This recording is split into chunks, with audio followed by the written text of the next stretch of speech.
Hello दोस्तों, आप सभी का स्वागत है इन्वेस्ट विद सुमित पर। आज के वीडियो में हम यूपीएल लिमिटेड पर डिटेल में चर्चा करेंगे।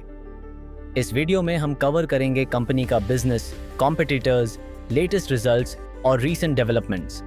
लेकिन मेन फोकस रहेगा अलग अलग ब्रोकरेज हाउसेस के व्यूज पर, यानी बाय सेल या होल्ड रिकमेंडेशंस और उनके टारगेट प्राइसेस। हाल ही में स्टॉक में तेज मूवमेंट देखने को मिला है और यही मूवमेंट कई इन्वेस्टर्स के लिए कंफ्यूजन और अपॉर्चुनिटी दोनों बन सकता है। वीडियो एंड तक जरूर देखिए। सबसे पहले यूपीएल लिमिटेड के बिजनेस को समझते हैं। यूपीएल एक ग्लोबल एग्रोकेमिकल कंपनी है। Company crop protection products, seeds और सस्टेनेबल एग्रीकल्चरल सॉल्यूशंस पर काम करती है। यूपीएल का बिजनेस इंडिया के साथ साथ लैटिन अमेरिका, यूरोप और नॉर्थ अमेरिका में फैला हुआ है।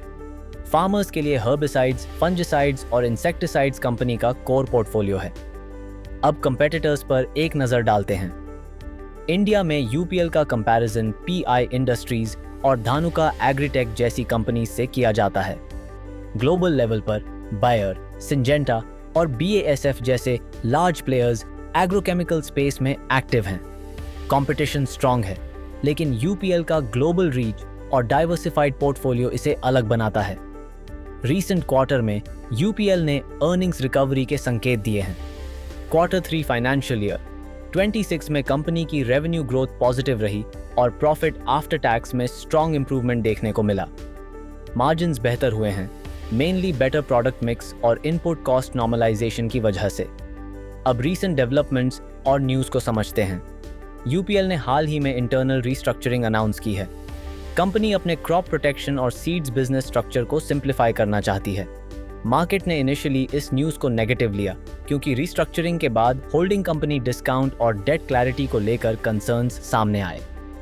शॉर्ट टर्म में स्टॉक पर प्रेशर दिखा, लेकिन लॉन्ग टर्म इम्पैक्ट पर ब्रोकरेजेस की राय अलग अलग है। अब आते हैं सबसे इंपॉर्टेंट सेक्शन पर, यानी ब्रोकरेज हाउसेस के व्यूज। आनंद राठी ने यूपीएल पर बाय रिकमेंडेशन दी है। ब्रोकरेज का मानना है कि रीस्ट्रक्चरिंग लॉन्ग टर्म में वैल्यू अनलॉक कर सकती है। आनंद राठी ने टारगेट प्राइस करीब 860 रुपये बताया है।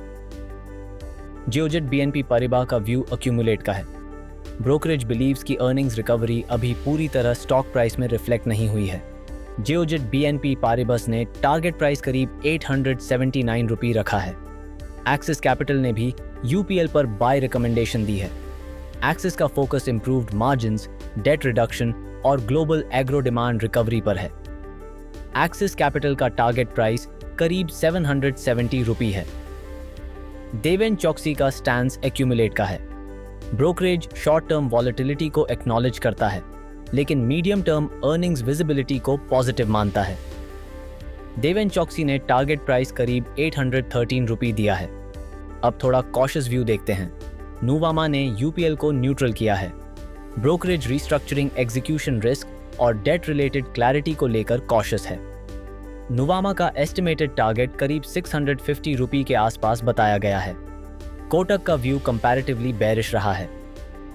कोटक ने अर्लियर सेल रिकमेंडेशन दी थी, डेट कंसर्न्स और एग्रोकेमिकल साइकिल अनसर्टेनिटी को देखते हुए। कोटक का टारगेट सिग्निफिकेंटली लोअर लेवल्स पर दिया गया था। अब ओवरऑल कंसेंसस समझते हैं। मेजॉरिटी ब्रोकरेज हाउसेस बाय या अक्यूमुलेट रिकमेंडेशन के साथ खड़े हैं। एनालिस्ट सर्वेस के अनुसार मेजॉरिटी एक्सपर्ट्स यूपीएल में अपसाइड पोटेंशियल देखते हैं। कंसेंसस टारगेट ब्रॉडली 800 रुपये प्लस जोन में बनता है, लेकिन इन्वेस्टर्स को रिस्क्स भी समझने होंगे। Restructuring, execution, global agro demand और डेट मैनेजमेंट फ्यूचर परफॉर्मेंस को इम्पैक्ट कर सकते हैं। यूपीएल शॉर्ट टर्म वॉलेटिलिटी के बावजूद long term recovery story play कर रहा है। डिसीजन लेते समय पेशेंस और रिस्क अंडरस्टैंडिंग बहुत इंपॉर्टेंट है।